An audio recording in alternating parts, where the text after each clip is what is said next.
Halo Seekers, kembali berjumpa bersama saya Denny Darko. Tidak ada yang namanya misteri, yang ada adalah tanda-tanda yang kita semua coba untuk mengerti. COVID-19 ini benar-benar tidak bisa kita remehkan. Seperti di video saya sebelumnya yang menghimbau untuk tidak mudik terlebih dahulu di tahun ini. Karena kalau saya sih merasa ini ditunjukkan oleh Tuhan yang Maha Kuasa bahwa India sedang mengalami satu masa yang mungkin terburuk yang pernah ada sejak negara India modern ini berdiri. Dan ini adalah sebuah pertanda untuk kita, paling tidak kita yang beras sama orang-orang Asia, untuk tahu, dan kita tahu bahwa ini dekat sekali dengan Indonesia. Dan banyak sekali kesamaan di sini. Bahkan kalau kita boleh bilang budaya Indonesia ini dipatrun dari budaya yang ada di India, dan kita hidup hampir sama dengan apapun yang ada di sana. Banyak sekali kesamaan, musik dangdut, kebudayaan yang film India akan dinikmati dengan sukaria di Indonesia, dan banyak hal yang lain. Maka please, kenapa untuk yang satu ini kita tidak tahu bahwa mungkin saja ini adalah peringatan dari Sang Maha Kuasa. Yuk kita akan langsung lihat. Kalau orang yang bertanya, Mas Denny Darko kok kartunya ini langsung ada di meja, nggak dikocok dulu? Oke, kita langsung akan lihat kira-kira akan seperti apa. Karena tidak hanya kematian, bahkan saya pikir itu akan dimulai dalam waktu yang dekat. Mulai dari 3 Mei nanti, yang saya takutkan ini mulai akan terjadi. Dan kita akan coba lihat sebenarnya apa yang sebenarnya akan terjadi dalam waktu dekat. Dan semoga jika itu buruk, kita akan bisa menghindari hal tersebut. Kita langsung akan lihat dari 10 kartu, tapi kita mulai dari kartu yang pertama. Saya ambil dari tengah seperti ini. The Queen of Pentacles. Kemampuan kita untuk melihat sesuatu dengan tegas yang berhubungan dengan nanti akhirnya dengan finansial kita, tapi yang paling penting dengan kesehatan kita.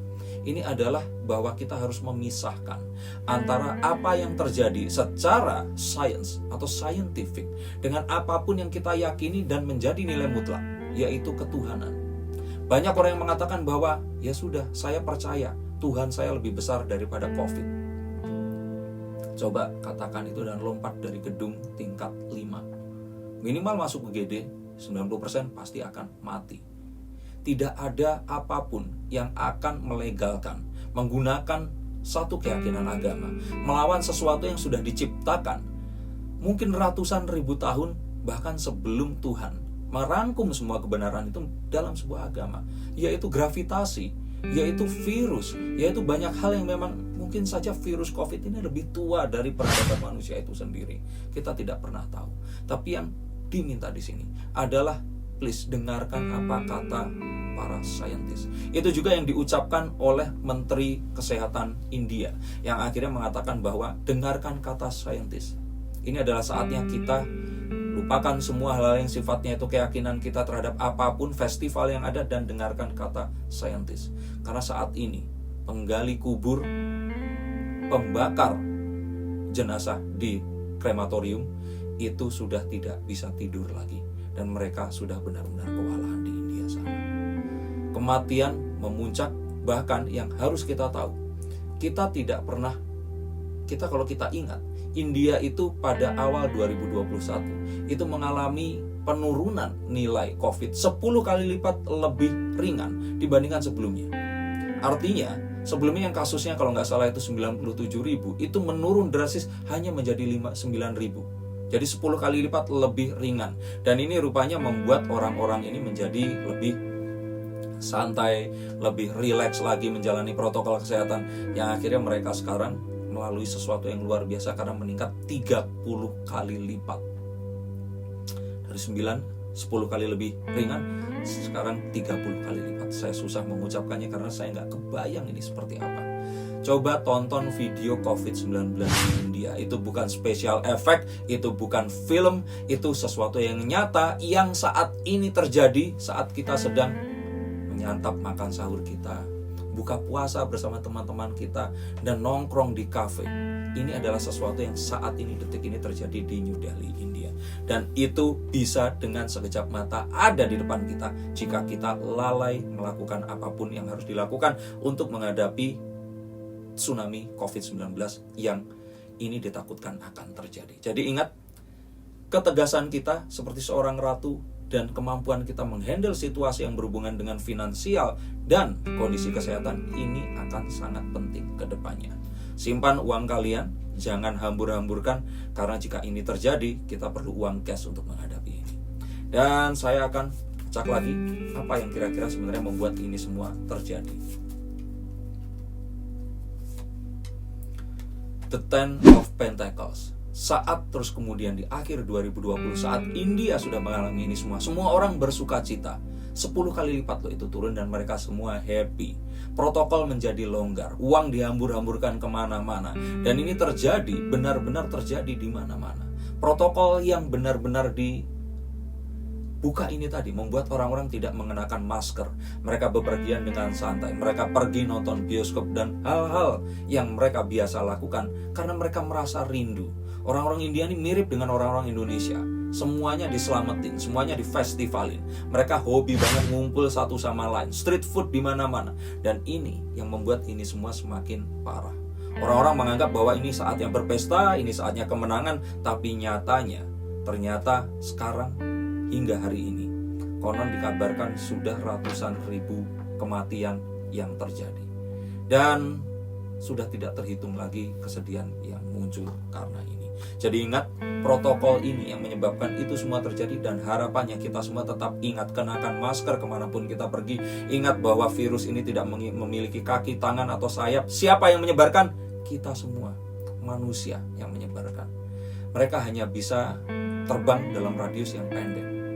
Tapi saat kita berada di situ, kita membantu menjadi kurirnya, menjadi pengantar paket kematiannya itu tadi. Maka pikirkan sekali lagi, jika ingin mudik, apakah kalian masih benar-benar menyayangi orang tua kalian? Cek lagi, dan kira-kira apa yang akan menyebabkan itu? Dengan apa yang kita lihat di India, orang-orang yang ngotot dan mereka tetap melakukan pilkada. Mereka mengadakan pernikahan di India, kan tahu kan berapa hari, berapa malam.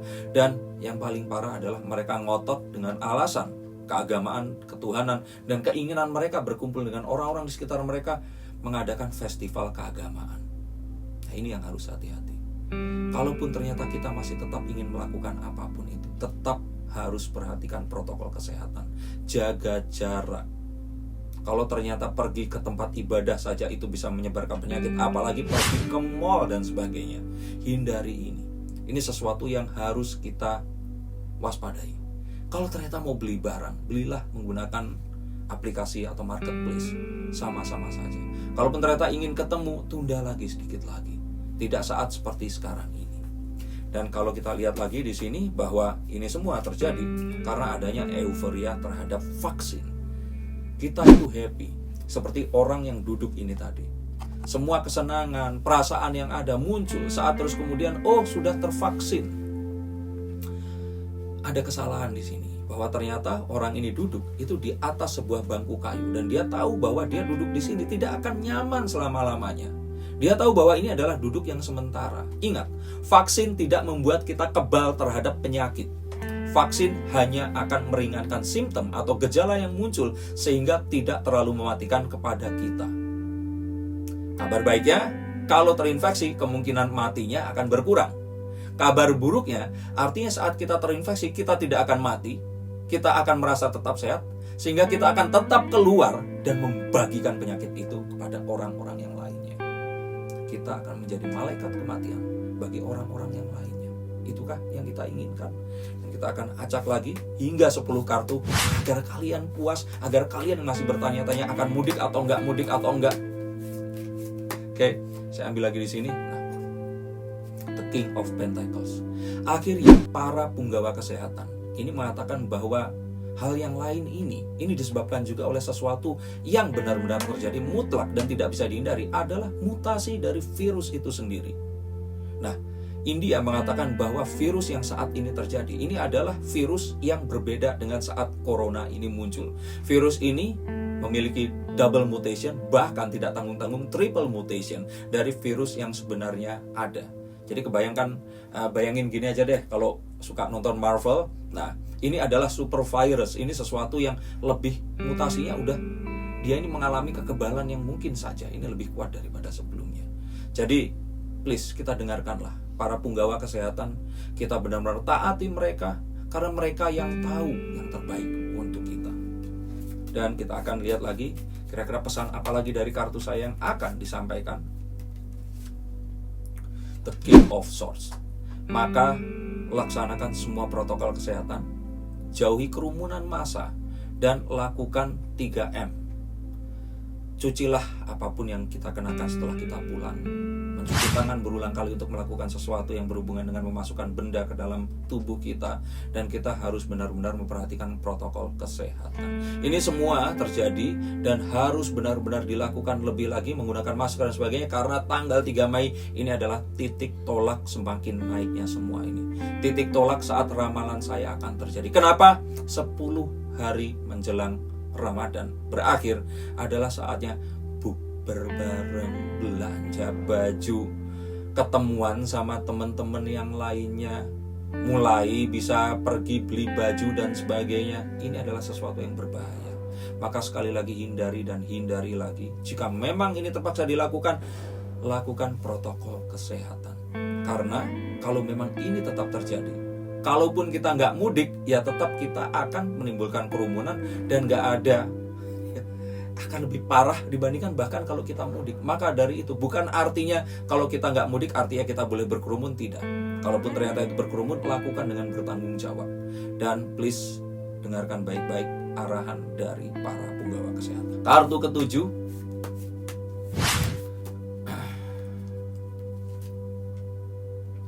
The Ten of Wands.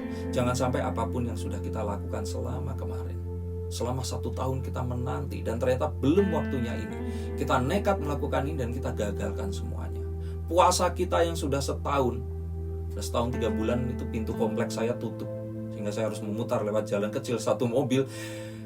Ini adalah gambaran untuk semua yang kita tahan selama ini. Terus kemudian akan hancur cuma gara-gara keinginan kita untuk merayakan semua ini tadi. Jangan terus kita membandingkan ini dengan banyak hal yang lain. Lo itu YouTuber boleh nikah, kenapa boleh ada pesta perayaan, kenapa mall tetap dibuka dan sebagainya. Kita nggak harus memilih ini tadi. Kalaupun itu bisa kita tutup dan kita halangi, seharusnya itu memang tetap kita lakukan. Tetapi kembali lagi ada satu hal yang lebih penting lagi, yang nanti akan saya bacakan. Tapi ingat, sebelum itu terjadi, ingat bahwa kita semua sampai di titik ini, kita adalah seorang survivor. Jangan sampai ini nanti akan berakhir dengan tragis saat ternyata surviving faktor kita akan hilang gara-gara keteledoran kita yang hanya ingin kangen makan makanan yang ada di kampung kita, ketemu sama keluarga dan rindu yang sekarang zamannya video call, kita bisa meluapkan itu, memohon maaf dengan teknologi yang ada. Belanja pun juga bisa seperti itu. Maka ingat, jangan sampai ini terjadi. Dan kita akan tahu bahwa apa yang akan kita lalui ini sebenarnya masih sama seperti tahun lalu. Kita harus berusaha untuk ketemu dengan orang-orang yang kita sayangi.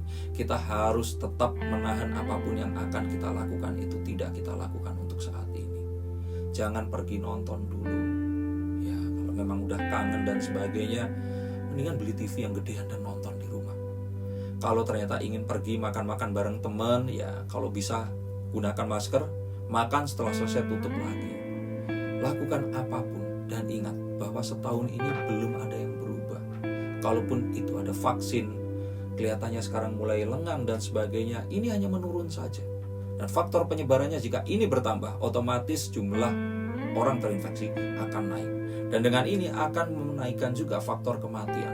Dan ingat, yang diserang mungkin bukan orang-orang yang muda. Diserang adalah orang-orang yang tua terlebih dahulu. Makanya saya bilang di konten saya sebelumnya, apakah ini mau jadi Ramadan terakhir kita atau orang tua kita? Dan yang saya lihat lagi di sini adalah ini sebenarnya seperti buah si malakama. Kita harus kembali lagi memikirkan bahwa semua euforia ini adalah untuk apa? Nah, kita akan tahu bahwa mungkin orang akan berpikir itu tadi yang saya bilang. Kenapa kok boleh mall buka, tapi nggak boleh pergi mudik? Kenapa kok orang-orang ini diizinkan mengadakan pesta atau mengadakan pilkada dan sebagainya? Kembali lagi di sini, kita memiliki satu tujuan untuk melakukan itu tadi. Bukan artinya kembali ketemu sama orang tua adalah sesuatu yang buruk, tapi kita hitung resiko dibandingkan manfaat yang muncul. Sama seperti perdebatan saat Corona atau COVID ini muncul. Kenapa tempat ibadah ditutup tapi pasar tetap dibuka? Kenapa pasar dibuka? Adalah karena kebutuhan hidup ada di situ. Adalah karena roda ekonomi berputar di situ. Kalau memang mudik ini di stop, roda ekonomi masih akan tetap berputar. Tapi jika pasar, tempat perbelanjaan dan sebagainya ini ditutup, maka roda ekonomi akan berhenti. Saya nggak kebayang akan lebih banyak orang yang akan menganggur, dia tidak mendapatkan apapun, dan terus kemudian akan terjadi kerusuhan hanya karena orang-orang yang lapar. Mereka itu tidak memiliki hal-hal yang untuk mereka gunakan membeli apa yang mereka butuhkan. Kita ngomongin kebutuhan dasar ya, bukan pergi jalan-jalan atau membeli pakaian baru. Dan ini adalah satu hal yang ya seharusnya ini mungkin kalau bisa untuk dihalangi, ini tidak dilakukan. Tapi ini hanya bisa dilakukan oleh negara-negara yang mungkin kaya seperti Kanada, negara-negara yang mungkin memang kaya seperti Jepang. Tapi kita semua mungkin memang harus memilih. Dan kali ini sekali lagi mudik itu bukan pilihan yang baik. Dan kembali lagi di sini, kenapa kok seperti itu? Terus apa bedanya jika mudik dilarang, tapi tempat wisata dibuka? Nah, ini adalah jawaban terakhir untuk kalian semua. Kemudahan untuk men-tracing, kemudahan untuk mempelajari, kemudahan untuk mencari tahu jika seseorang ini sakit, mereka harus dicari di mana. Jika mudik ini terjadi pertukaran penduduk dengan liar. Orang-orang akan berpindah dan kita tidak akan tahu penyakit ini didapatkan di mana. Dari daerah asal mereka, dari tujuan mereka, atau saat mereka sedang di jalan. Tapi jika semua ini dikontain atau dibatasi dalam area mereka tinggal, maka kita akan tahu bahwa ini si ini dari sini. Artinya lebih dekat lagi dan akan lebih mudah untuk mengadakan isolasi jika ternyata terjadi yang tidak diinginkan. Ingat, tracing ini adalah yang penting untuk sesuatu yang tidak kita ketahui faktor penyebarannya dan ini menyebar dengan cara apa. Dan ini semua adalah satu pesan. 10 tadi ini adalah satu pesan untuk kita semua. Sekali lagi, ini belum saatnya. Sayangnya ini belum saatnya. Sayangnya ramalan saya meleset yang seharusnya tahun ini kita bisa euforia, tapi ternyata belum menuju ke sana.